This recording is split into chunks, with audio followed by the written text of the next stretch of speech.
સ્વાગત દર્શક મિત્રો, સ્વાગત છે આપનું વિશેષ રજૂઆતમાં. હું યશ ભટ્ટ આપની સાથે. ટેક્સની મૂંઝવણનું સોલ્યુશન અમે દર સપ્તાહે લાવીએ છીએ અને આ સપ્તાહે ફરી એકવાર આપના સાથે જોડાઈ રહ્યા છે. આપણી સાથે અત્યારે ફિલહાલ JK SSN એસોસિએટ્સના partner જીતેન Trivedi sir, CA જીતેન Trivedi sir આપણી સાથે જોડાઈ રહ્યા છે. સર સ્વાગત.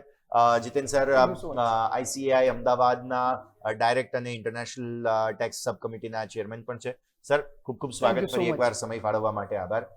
સર પહેલા તો આપણે અત્યાર સુધીમાં ઘણા બધા અલગ અલગ વિષયો પર ચર્ચા કરી છે, પણ આજનો વિષય મને ખરેખર એમ થાય છે કે આની ચર્ચા જ ના થવી જોઈએ. એગ્રીકલ્ચર તમે કહો છો કે આજે આપણે વાત કરીએ. એગ્રીકલ્ચર પર તો કોઈ ટેક્સ લાગતો જ નથી, એગ્રીકલ્ચર ઇન્કમ પર તો 0 ટેક્સ છે સર. તો આની ચર્ચા શા માટે કરી રહ્યા છીએ આપણે? સો એગ્રીકલ્ચર ઉપર જો ટેક્સ નું કેલ્ક્યુલેશન ના થતું હોત અને જો 0 જ ટેક્સ હોત તો એગ્રીકલ્ચર ઇન્કમ ટેક્સના પાર્ટમાં કે એનો વર્ડ વાપરવો જ નહોતો જોઈતો. ઓકે, ખાલી ને ખાલી ત્યાં એવું લખેલું હોવું જોઈતું હતું કે all the incomes other than agriculture income, પણ એવું થયું નથી. એના પણ ટર્મ્સ એન્ડ કન્ડિશન્સ, એના પણ રૂલ્સ, એની પણ ડેફિનેશન અને ઘણી બધી વસ્તુ અંદર લખેલી છે. એટલે હું માનું છું કે ખેડૂત પુત્ર જે હોય ડેફિનેટલી એ બહુ સારું કામ કરી રહ્યા છે કે એ બધાને અન્ન પૂરું પાડવા માટે પૂરો પ્રયાસ કરે છે, એટલી મહેનત કરે છે, અથાગ મહેનત કરે છે. પણ એમની ઇન્કમ ઉપર પણ ટેક્સ ક્યાંક ને ક્યાંક ગણતરી કરવામાં આવે છે. કેવી રીતના કરવામાં આવે છે, કેવી રીતના એક્ઝમ્પ્ટ હોય છે, એ બધું આજે આપણે સમજી શકીએ છીએ યશભાઈ. તો તમે કહ્યું કે એગ્રીકલ્ચર ઇન્કમ પર ટેક્સ છે, તો ચલો ડિફાઇન કરી લઈએ કે આ એગ્રીકલ્ચરલ ઇન્કમ એટલે શું. ખેતીથી થતી આવક એટલે એ એગ્રીકલ્ચરલ ઇન્કમ, એના પર ટેક્સ લાગે છે, ચલો માની લઈએ. તો કયા પ્રકારનો ટેક્સ લાગે છે, મતલબ ટેક્સ લાગે છે કરતા પહેલા તો ડેફિનેશન શું છે? હા, એટલે યશભાઈ હું થોડું એક વસ્તુ એડ કરી દઉં જે મેં આગળ કીધું એમાં, કે ઇન્કમ ટેક્સ એટલે કે સેન્ટ્રલ ગવર્મેન્ટની પાસે જ રાઇટ્સ છે. જો તમને ખબર હોય તો આપણા સંવિધાનમાં કોન્સ્ટિટ્યુશનમાં ડિફાઇન્ડ છે કે કઈ વસ્તુ ઉપરનો ટેક્સેશન લેવાનો કોનો રાઇટ છે, સ્ટેટ ટેક્સનો છે કે સેન્ટ્રલનો છે. તો એગ્રીકલ્ચર ઉપરનો રાઇટ સેન્ટ્રલ ગવર્મેન્ટને આપવામાં આવ્યો છે અને સ્ટાર્ટિંગ એવું કહેવામાં આવે કે એગ્રીકલ્ચરિસ્ટને ઇન્કમ ટેક્સમાંથી બાકાત રાખવામાં આવ્યા હતા, જે મહદઅંશે સાચું છે પણ કમ્પ્લીટલી સાચું નથી. એટલે જેમ આપણે કહીએ કે ટેક્સેશન સમજવું બહુ સિમ્પલ છે, એ કહેવા માટે બહુ સિમ્પલ હોય છે, પણ જેમ સમજવા માટે એટલું જ સિમ્પલ હોય છે એમ કહી શકીએ. એટલે એ જ રીતે હું તમને એમ કહું કે પેલા આપણે એગ્રીકલ્ચર ઇન્કમ જો સમજવી હોય, જે તમારો પ્રશ્ન છે એના ઉપર પાછા આવીએ તો, કે એગ્રીકલ્ચર ઇન્કમ માટે તમારે એ સમજવાનું છે કે agriculture income is an income derived from an agriculture land in India. એટલે સૌથી ઇમ્પોર્ટન્ટ વસ્તુ, it should be an agriculture land in India. Number 2, it can be a rental income. Number 3, it can also be an income which is derived by, you can say, any agriculture produce by cultivation of an agriculture production. And number 4, it can be from seeds or saplings in a nursery. એટલે આ 4 પાર્ટમાં agriculture ઇન્કમને સાદી ભાષામાં જો આપણે divide કરવી હોય તો આપણે એને 4 ભાગમાં આપણે એને વેચી શકીએ છીએ કે એ ઇન્કમ એગ્રીકલ્ચર લેન્ડથી ડિરાઈવ થયેલી હોવી જોઈએ, Indian agriculture land. Let me be very clear. Second, એ એગ્રીકલ્ચર એક્ટિવિટીથી થયેલી હોવી જોઈએ, કલ્ટિવેશન જેને આપણે કહી શકીએ, ઉત્પાદન કહી શકીએ. Number 3, it can be a rental income, એ ભાડાની આવક હોઈ શકે ઓફ ધેટ લેન્ડ. અને number 4, it can also be from saplings or seeds, જે બિયારણ આપણે કહીએ, સેપલિંગ્સ આપણે કહીએ, નાના નાના છોડ કહીએ, which is there in nurseries. Okay sir, હવે તમે સમજાવ્યું કે એગ્રીકલ્ચરલ ઇન્કમની ટેક્સેશનની ભાષામાં ડેફિનેશન શું છે, પણ હવે સવાલ એ થાય કે એગ્રીકલ્ચરલ ઇન્કમ અને નોન એગ્રીકલ્ચરલ ઇન્કમ, આનું સેગ્રેગેશન કઈ રીતે કરવું, આ બંને સેપરેટ કઈ રીતે થાય? અગેન ટેક્સની ભાષામાં. ટેક્સની ભાષામાં પણ એક સિમ્પલ રીતે આપણે એક્સપ્લેન કરવાનો ટ્રાય કરીએ તો જો 4 પોઈન્ટ્સ મેં હમણાં જેમ રિપીટ કર્યા કે ભાઈ એગ્રીકલ્ચર લેન્ડ ઇન ઇન્ડિયા ની રિલેટેડ એક્ટિવિટી હોવી જોઈએ, પછી એ રેન્ટલ હોય, સેપલિંગ્સ નર્સરી વાળી હોય, કે પછી it can B cultivation activity, આપણે જે કહેતા હોઈએ કે ઉત્પાદન, એગ્રો ઉત્પાદન આપણે જે વર્ડ વાપરતા હોઈએ એના રિલેટેડ હોય. એ વસ્તુઓને જ ખાલી ને ખાલી એગ્રીકલ્ચર ઇન્કમમાં ગણવામાં આવે છે. હવે એના સિવાયની કોઈ એક્ટિવિટી થઈ, ભલે એગ્રીકલ્ચર પ્રોડક્શનની થઈ, એગ્રીકલ્ચર પ્રોડ્યુસની થઈ, તો એને એગ્રીકલ્ચર ઇન્કમમાં ગણવામાં ના આવે. હવે એકદમ સાદી ભાષામાં એક એક્ઝામ્પલ જ લઈ લઈએ. અત્યારે ઉનાળો છે, કેરીનો સિઝન છે આપણી કેરીની, તલાલા ગીરની અંદર ફોર એક્ઝામ્પલ એક બહુ મોટું ફાર્મ છે, એની અંદર મેંગોના યુ કેન સે ઝાડ લાગેલા છે, એની અંદર મેંગોનું પ્રોડક્શન થઈ રહ્યું છે, કેરીનું પ્રોડક્શન થઈ રહ્યું છે. એ કેરી જ્યારે ફાર્મર પહેલી વખતમાં એને ઉતારીને વેચશે ટુ અ હોલસેલર, ત્યાં સુધીની એક્ટિવિટીને આપણે ડેફિનેટલી કહી શકીએ કે એગ્રીકલ્ચર એક્ટિવિટી થઈ, અને એ ઇન્કમ જે એમને જનરેટ થઈ એ એગ્રીકલ્ચર ઇન્કમ જનરેટ થઈ કહેવાય. પણ એના પછી જે હોલસેલર એને લેટ્સ સે અમદાવાદમાં લઈને આવે છે, ગાંધીનગરમાં લઈને જાય છે, રાજકોટમાં લઈને જાય છે, અને નાના નાના હોલસેલર અથવા રિટેલરને વેચે છે, તો એ એક્ટિવિટીને આપણે એગ્રીકલ્ચર એક્ટિવિટી ન કહી શકીએ. એનું રીઝન છે એમણે જે સેલ કર્યું એનું પ્રોડક્શન એમણે નથી કર્યું, અથવા એ એગ્રીકલ્ચર લેન્ડની સાથે એમની એમાં કોઈ જ મહેનત નહોતી. એ પેલા ફાર્મરની મહેનત હતી જે એમને વેચીને ત્યાં સુધીની ઇન્કમને આપણે ઓલરેડી એગ્રીકલ્ચર ઇન્કમમાં ડિરાઈવ કરી ચૂક્યા છીએ. સિમિલરલી ઘઉંની વાત કરીએ, અત્યારે પાછું સમર છે, ઘઉંનું સિઝન છે, પ્રોડક્શન થયું ઘઉંનું. ઘઉંને જ્યારે તમે પ્રોડક્શન કરો ત્યારે તમારે ઉત્પાદન કરો પછી થોડા સાફ કરવા પડે. એ સાફ થયા પછી એનું 25 કિલો 50 કિલો 100 કિલો બોરીમાં એને ભરવામાં આવે, અને પછી ડેફિનેટલી એ સીધા કંઈ આપણે નથી ખરીદતા, એ પહેલા હોલસેલર પાસે જશે, ત્યાંથી કોઈ સેમી હોલસેલર પાસે જશે, ત્યાંથી કદાચ કોઈ દુકાનોમાં જશે, અને ત્યાંથી આપણા ઘરે એ આવતા હશે. તો જ્યારે પહેલી વખત ખેડૂતે એને વેચ્યું, આ એક્ટિવિટી ભલે એને નાનકડી પ્રોસેસ કરી, બિકોઝ એ પ્રોસેસ કર્યા વગર તમે ઘઉંને ના વેચી શકત, એ પ્રોસેસ સુધીની એક્ટિવિટી ભલે એ એગ્રીકલ્ચર રિલેટેડ છે, ત્યાં સુધીની એક્ટિવિટીને એગ્રીકલ્ચર એક્ટિવિટી કહેવામાં આવે, અને એ આવકને એગ્રીકલ્ચર આવકમાં ગણવામાં આવે છે. પણ એના પછી જે થઈ રહ્યું છે, એના પછીની જે બીજી ત્રીજી ચોથી તબક્કામાં જે એક્ટિવિટીઝ થઈ રહી છે, એને એગ્રીકલ્ચર એક્ટિવિટી ન કહેવામાં આવે. ભલે રિલેટેડ છે, પણ એ આવકને એગ્રીકલ્ચર આવક ગણવામાં ન આવી શકે. યશ. ઓકે, તમે સરસ જે સમજાવ્યું. પણ સર, હવે જ્યાં ખેતર હોય ત્યાં પશુપાલન પણ થતું હોય, રાઈટ? સો આઈડિયલ સ્ટેટમાં તો એવું જ કહેવાય ને કે જે ડેરીને એસોસિએટેડ ઇન્કમ હોય, ધારો કે દૂધ, આપણે ત્યાં ગુજરાતમાં બહુ મોટી પરંપરા છે, વ્હાઇટ રેવોલ્યુશન થયું હતું અમુક આવ્યા પછી, અને દૂધ ભરવું એક ટ્રેન્ડ બની ગયો છે હવે, ડેરીમાં દૂધ ભરવું. તો આ જે ઇન્કમ હોય, ધારો કે કોઈ ખેડૂત છે તે પશુપાલન પણ કરે છે, અને એ દૂધ જો ભરે ડેરીમાં, તેનાથી થતી આવક પણ ટેક્સ ફ્રી જશે, રાઈટ? પાછું આપણે ટેક્સ ફ્રી સમજવું હોય તો આપણે પેલા 4 ડેફિનેશનના પોઈન્ટ્સ આપણે જોઈ લઈએ એગ્રીકલ્ચર ઇન્કમના. પહેલો પોઈન્ટ હતો it should B related to agriculture land. ચલો, બની શકે કે જે કેટલ્સ છે એગ્રીકલ્ચર લેન્ડમાં મૂકવામાં આવેલા છે, તો ઓકે.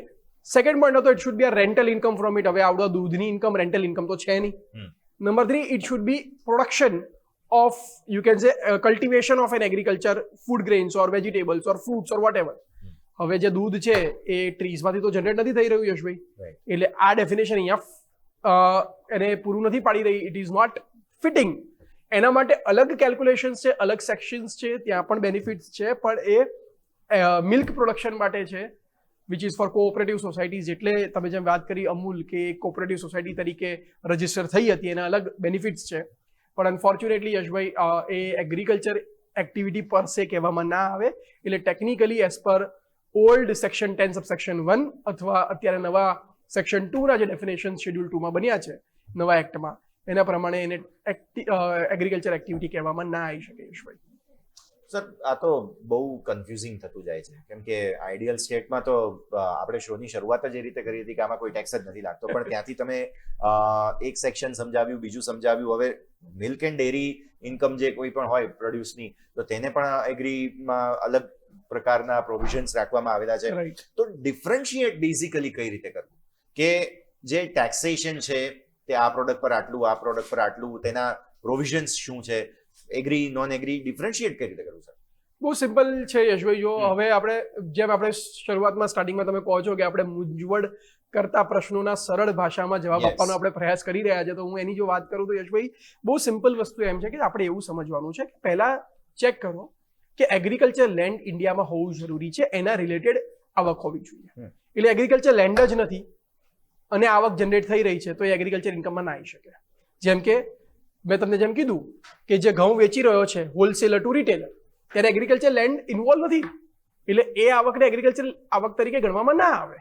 એટલે સૌથી પહેલા તો એગ્રીકલ્ચર લેન્ડ ઇન ઇન્ડિયા હોવું જરૂરી છે. હું અહીંયા ક્લેરિફિકેશન આપી દઉં કે કોઈ ઇન્ડિયન છે, એનું થાઈલેન્ડની અંદર લેટ્સ સે કોઈ એગ્રીકલ્ચર લેન્ડ છે અથવા એનું ઓસ્ટ્રેલિયાની અંદર એગ્રીકલ્ચર લેન્ડ છે અને ત્યાંથી એ કલ્ટિવેશન કરે છે, એગ્રીકલ્ચર કરે છે અને એનાથી આવક જનરેટ કરે છે, તો શું એ એગ્રીકલ્ચર ઇન્કમ ઇન્ડિયાની અંદર કહેવાય? આન્સર ઇઝ નો, બીકોઝ બે ઇમ્પોર્ટન્ટ વસ્તુઓ છે. એક તો એગ્રીકલ્ચર લેન્ડ હોવું જરૂરી છે જે ત્યાં છે, પણ બીજો મેં તમને જેમ કીધું બહુ ક્લિયરલી કે it should be in India, એ ભારતમાં હોવું જરૂરી છે, ત્યાં ભારતમાં નથી. એટલે તમારું એગ્રીકલ્ચર લેન્ડ ભારતમાં હોય. નંબર 2, એનાથી થતી કાં તો રેન્ટલ ઇન્કમ હોય અને કાં તો એમાંથી તમે પ્રોડક્શન કરો, ઉત્પાદન કરો અને એને તમે આગળ વેચો. ઓફકોર્સ નાની મોટી પ્રોસેસીસ અલાઉડ છે, ફૂલ પ્રોસેસીસ ના હોવી જોઈએ, પણ એ નાની મોટી પ્રોસેસીસ ત્યાં સુધી અલાઉડ છે જે જરૂરી છે એ વસ્તુને માર્કેટેબલ કરવા માટે કે એ વસ્તુને વેચવા માટે. જે મેં સેકન્ડ એક્ઝામ્પલ તમને ઘઉંનો આપ્યો કે ડેફિનેટલી ઘઉંનું જ્યારે ઉત્પાદન થાય ત્યારે એ ફોર્મમાં ના હોય જે રીતે આપણે ઘઉં ઘરે લેતા હોઈએ કે બોરીમાં લેતા હોઈએ. હું એમ નથી કહેતો કે દિવેલ આપવું જરૂરી છે, પણ હું એમ કહી રહ્યો છું કે ડેફિનેટલી થોડીક સાફ સફાઈ જરૂરી છે જેના પછી એને બોરીમાં ભરવામાં આવે. એટલે ત્યાં સુધીની નોર્મલ એક્ટિવિટી થઈ so that it becomes marketable, A marketable થઈ શકે એટલે ત્યાં સુધીની એક્ટિવિટી એગ્રીકલ્ચર એક્ટિવિટીમાં ગણવામાં આવે. અને ચોથું મેં તમને એવું કીધું કે હા, નર્સરી ત્યાં સીડ્સ, બિયારણ કે સેપલિંગ્સ જે વેચાતા હોય છે, તો એમાં સુપ્રીમ કોર્ટનું જજમેન્ટ છે કે એ બિયારણનો બેઝિક ઉપયોગ એના માટે થવાનો છે કે ફ્યુચરમાં એનામાંથી એગ્રીકલ્ચર વસ્તુઓ થઈ શકે.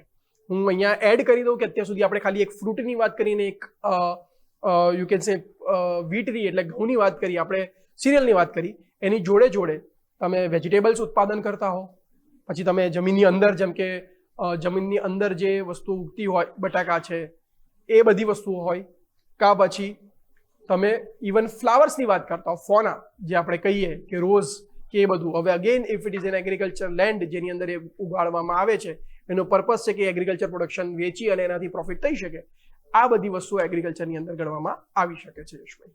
સો તમારે ત્યાં સુધી એ વસ્તુઓને સેગ્રીગેટ કરવી પડશે અને પછીની એક્ટિવિટીઝ જોડે. બહુ સરસ એક ઇન્ફોર્મેશન આજે મળી છે દર્શક મિત્રોને, કારણ કે જેટલા ખેડૂતો મિત્રો જે છે તે કંઈ રિટર્ન્સની ચિંતા નહોતા કરતા, અત્યારે ફિલહાલ એમને થોડું બેઝિક એક કોશન જરૂર મળ્યું હશે, એક સાવચેતી રાખવાનો મુદ્દો તો જરૂર મળ્યો હશે. જીતેન સર અમારી સાથે જોડાયેલા રહેજો. આવો દર્શક મિત્રો, એક નાનકડા બ્રેકનો પણ અત્યારે ફિલહાલ સમય થયો છે, બ્રેક લઈએ અને બ્રેક બાદ એ સમજીએ કે જે ખેડૂતો રિટર્ન ફાઇલ નથી કરતા તેમણે શું ધ્યાન રાખવું, કારણ કે અત્યાર સુધી તો એવું જાણતા હતા કે ભાઈ અહીંયા કોઈ ટેક્સ નહીં લાગે, પરંતુ ટેક્સ લાગે છે, તો કયા કયા પ્રકારે રિટર્ન્સમાં ધ્યાન રાખવું તે પણ ચર્ચા કરીશું બ્રેક બાદ.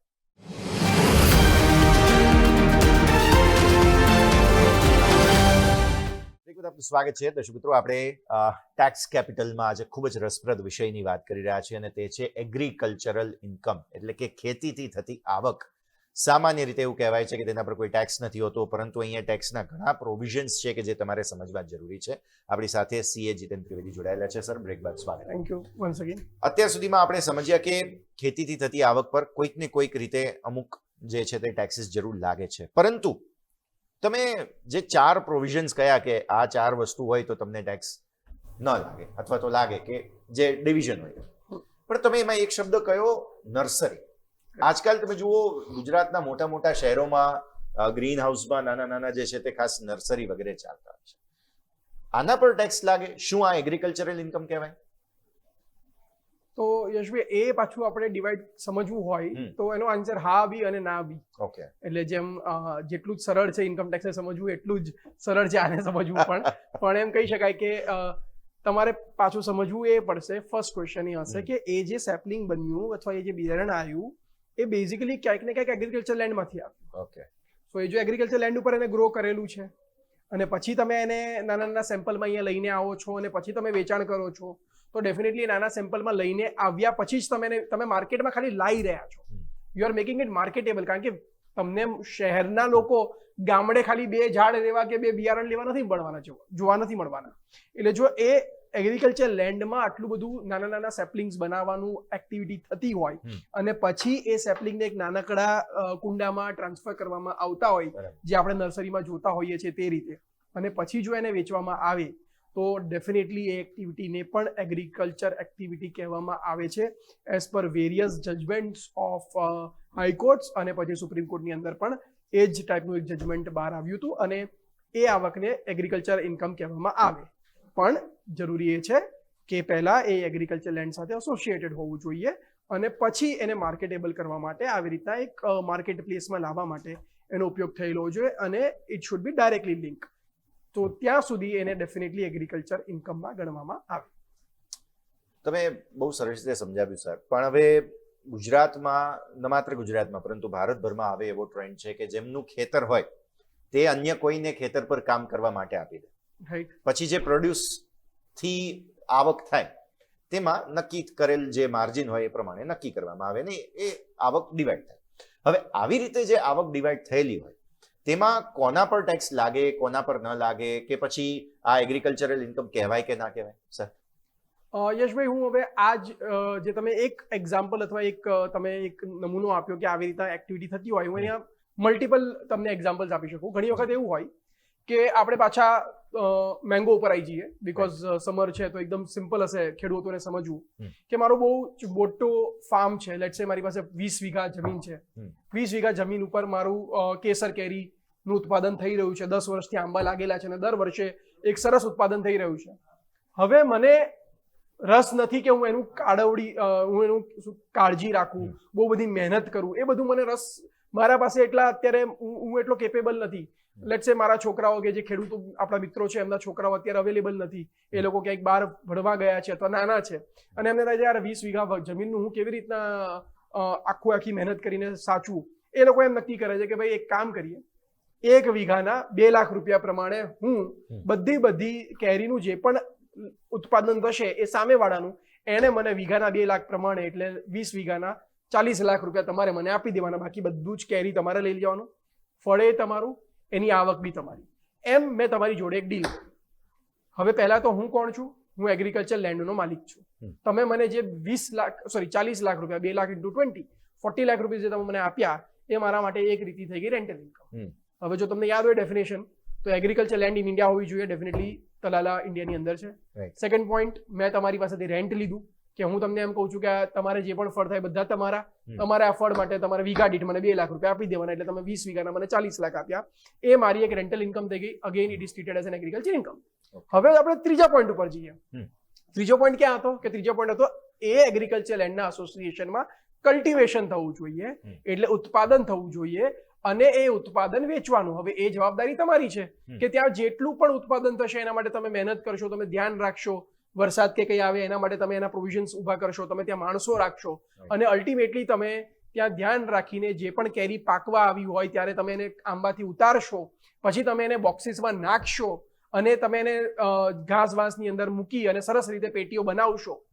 ત્યાં સુધીની એક્ટિવિટી પણ એગ્રીકલ્ચર એક્ટિવિટી જ કહેવામાં આવશે, because it is related to the land. અને તમે જે પેટી બનાવી, ઘાસમાં નાખવી, બધું જ રિક્વાયર્ડ છે, બીકોઝ તમે બે આંબા લઈને કેરી લઈને તો તમે વેચવા નથી જવાના. એટલે અલ્ટિમેટલી માર્કેટેબલ કરવા માટેની નેસેસરી એક્ટિવિટી જે થઈ, જે મારી થર્ડ ડેફિનેશનના થર્ડ પોઈન્ટમાં જે વસ્તુ હતી. અને અલ્ટિમેટલી તમે લેટ્સ સે આખી કેરીને 70 લાખ રૂપિયામાં વેચી દો છો હોલસેલરને. હવે 70 લાખની માટે તમે 40 લાખનો તો પહેલા મને રેન્ટ પે કરી દીધું, એટલે એ તમારો ખર્ચો થઈ ગયો. તમે ત્યાં માણસો રાખ્યા 4 મહિના માટે, ઘાસ લાવ્યું, પેટી, બોક્સિસ લાયા, એ બધામાં તમારા 5-1 લાખ રૂપિયા ગયા ફોર એક્ઝામ્પલ. અને 2 લાખ રૂપિયા તમારા ટ્રાન્સપોર્ટેશનમાં ગયા, તમે એને જુનાગઢના શહેર સુધી લાવવાનો પ્રયાસ કર્યો એના માટે. તો એ જે 7 લાખ રૂપિયાનો ખર્ચો થયો, એ ખર્ચો પણ તમારો ખર્ચો થશે. એટલે 70 લાખ રૂપિયાની આવકની સામે 40 અને 7 47 લાખના ખર્ચા બાદ કર્યા પછી જે 23 લાખનો નફો તમારો બચ્યો, એ નફો પણ profit and gain from business and પ્રોફેશનમાં જશે, પણ એગ્રીકલ્ચર ઇન્કમ તરીકે જશે અને અલ્ટિમેટલી તમારી એ એગ્રીકલ્ચર ઇન્કમ જ ગણવામાં આવશે. ઓકે, એટલે જે કામ કરે છે તેને પણ કોઈ ટેક્સ નહીં ચૂકવવાનો થાય અને જેમનું ખેતર છે તેમને પણ કોઈ ટેક્સ નહીં ચૂકવવાનો. આઈડિયલ સ્ટેટમાં આ થયો પહેલો એક્ઝામ્પલ, રાઈટ, જે મેં તમને આપ્યો. હવે તમે જે પ્રશ્ન પૂછ્યો તો થોડુંક એના ઉપર આવી જાઓ. તમે એકદમ સાચા છો આ વસ્તુમાં કે લેટ્સ સે હવે તમે એવું ડીલ કરી મારી જોડે કે ભાઈ બધી જ મહેનત તારી, જે પણ આંબા ઉપર કેરી પાકે એના 50% કરી લેવાના, કે એક રેશિયો તમે નક્કી કરી લો, 50-50 હોય, 60-40 હોય, જે પણ હોય. લેટ્સ સે પાછું જ આ જ એક્ઝામ્પલ લઈએ. જે ખેતરનો માલિક હતો એને મને કહી દીધું કે ભાઈ જેટલું બી થાય બધું ધ્યાન તારે રાખવાનું, માણસોના ખર્ચા બી તારે જોવાના. મેં 5 લાખનો ખર્ચ કર્યો, 2 લાખનું પેકિંગ અને ટ્રાન્સપોર્ટેશનનો ખર્ચ કર્યો, અને પછી હું માર્કેટમાં જઈને માલિકની જોડે અથવા માલિકના રિપ્રેઝેન્ટેટિવની જોડે ગયો અને 70 લાખમાં વેચીને આવ્યો. 70 લાખના 2 ભાગ થઈ જશે, 35 લાખ માલિકના, 35 લાખ મારા, સામે 7 લાખનો ખર્ચો. મારી આવક 28 લાખ એગ્રીકલ્ચર ઇન્કમ, માલિકની આવક 35 લાખ, એટલે કે ખેતરના માલિકની આવક 35 લાખ. એ પણ એગ્રીકલ્ચર ઇન્કમ. અલ્ટિમેટલી બંનેની એગ્રીકલ્ચર ઇન્કમ જ કહેવામાં આવશે. Again point 2 or point 3 of the definition જે આપણે આગળ સમજ્યા. તો તમે સરસ રીતે સમજાવ્યું. ઇનફેક્ટ ભારતમાં એવું કહેવાય છે કે ખાતેદાર બનવું બહુ મુશ્કેલ છે, પણ આ તો ખાતેદાર બન્યા વિના પણ ટેક્સ ફ્રી એગ્રીકલ્ચરલ ઇન્કમ પણ, હા, મહેનત કરવી પડે ખેતરમાં, તો એવા વ્યક્તિઓ આવા પ્રકારની ઇન્કમ પણ કરી શકે. પણ સર, આ બધું થયા પછી હવે જો કોઈ પણ વ્યક્તિ એગ્રીકલ્ચરલ ઇન્કમ કમાઈ છે, કન્ફ્યુઝન હજુ પણ છે મને, એટલે હું ખાસ પૂછી રહ્યો છું, તો શું કોઈ પણ પ્રકારનો ટેક્સ ચૂકવવો પડે કે ન ચૂકવવો? હવે જેમ મેં એકદમ શોના શરૂઆતમાં તમને કીધું, જ્યાંથી આપણે શરૂઆત કરી કે ભાઈ એગ્રીકલ્ચર ઇન્કમ પર ટેક્સ નથી લાગતો, ત્યારે મેં કીધું કે ઇફ્સ એન્ડ બટ્સ છે. તો હું અત્યારે એમ કહીશ કે જો મારી ખાલી ને ખાલી એગ્રીકલ્ચર આવક છે, એના સિવાય મારી કોઈ બીજી આવક નથી, તો ડેફિનેટલી મારે કોઈ ટેક્સ ભરવાની જરૂર નથી પડી. પણ જો મારી બીજી આવક છે અને એગ્રીકલ્ચરની આવક 5,000 થી ઓછી છે, તો પણ મારે કોઈ ટેક્સ ભરવાની જરૂર નથી પડતી. એટલે લેટ્સ સે મારી પાસે બહુ જ નાનું ખેતર છે, હવે આ વખત પાક આખો બગડી ગયો અને મારી આવક કંઈ થઈ જ નહીં, અથવા મારી આવક જેટલી થઈ સામે એટલા ખર્ચા થઈ ગયા હતા. Because agriculture income is not only exactly income, it is basically profit. જેમાં તમારી પહેલાના એક્ઝામ્પલમાં સમજાવ્યું કે ભાઈ મારે 70 લાખ રૂપિયાનું કમાવા માટે મેં 40 લાખનું રેન્ટ ચૂકવ્યું અને 7 લાખ રૂપિયાના બીજા ખર્ચા કરીને 23 lakh. My agriculture income was not 70, it was 23. 23 લાખની મારી એગ્રીકલ્ચર ઇન્કમ હતી. એવી જ રીતના મારી આવક થઈ લાખ રૂપિયાની સામે ખર્ચો થઈ ગયો લાખ રૂપિયાનો, અથવા આવક થઈ 1,05,000 ખર્ચો થઈ ગયો 1 લાખ રૂપિયાનો, તો 5,000ની જ એગ્રીકલ્ચર ઇન્કમ થઈ, તો પણ એના ઉપર ટેક્સ નહીં લાગે. પણ જો મારી એગ્રીકલ્ચર ઇન્કમ 5,000થી વધારે થાય છે અને મારી બીજી આવકો છે, તો ક્યાંક ને ક્યાંક સેટ ઓફ કેલ્ક્યુલેશન્સ છે જેનું ધ્યાન રાખવું પડશે, અને સેટ ઓફ કેલ્ક્યુલેશનના ઉપર ડિપેન્ડ કરશે કે મારી એગ્રીકલ્ચર ઇન્કમ ટેક્સેબલ થશે કે એગ્રીકલ્ચર ઇન્કમ ટેક્સેબલ નહીં થાય, અને થશે તો એનું કેલ્ક્યુલેશન કેવી રીતના થશે. એક આખો અલગ સેગમેન્ટ છે અને એને થોડુંક કોમ્પ્લિકેટેડ વધારે છે, એટલે એને સમજવું અને સમજાવવા માટે આપણે ઘણા બધા એક્ઝામ્પલ્સ લેવા પડે યશભાઈ, ત્યારે આપણે કદાચ એ વસ્તુને ડિટેલમાં સમજી શકીએ. કેમ કે આ કેસ ટુ કેસ બેસિસ પર મને એવું લાગે છે કે થોડું કોમ્પ્લિકેટેડ છે. યસ, તો આપણે કેસ સ્ટડી બેઝ પછી અલગથી ચર્ચા કરીશું. પણ છેલ્લે સર, આઈડિયલી ખેડૂતોમાં એવી પ્રેક્ટિસ હોય છે કે એ લોકો રિટર્ન નથી ભરતા. એટલે પહેલા તો એગ્રીકલ્ચરલ ઇન્કમ હોય કે ના હોય, રિટર્ન ભરવું કેટલું જરૂરી છે એ સમજાવો, અને રિટર્ન ભર્યા પછી આ એગ્રીકલ્ચરલ ઇન્કમને બતાવવી કઈ રીતે, હાઉ ટુ શો, એ પણ થોડું સમજાવો. જો યશભાઈ, કોઈ પણ વ્યક્તિની આવક 2.5, 3 અથવા જે 4 લાખ રેજીમ પ્રમાણે તમે ચૂઝ કરો તો એનાથી વધારે આવક હોય તો રિટર્ન ભરવું કમ્પલસરી છે. એગ્રીકલ્ચર ઇન્કમ પણ ઇન્કમ છે, પણ એના ઉપર એક્ઝમ્પશન આપેલું છે, એટલે એ અલ્ટિમેટલી ઇન્કમનો પાર્ટ તો છે પણ ટેક્સેબલ ઇન્કમનો પાર્ટ નથી.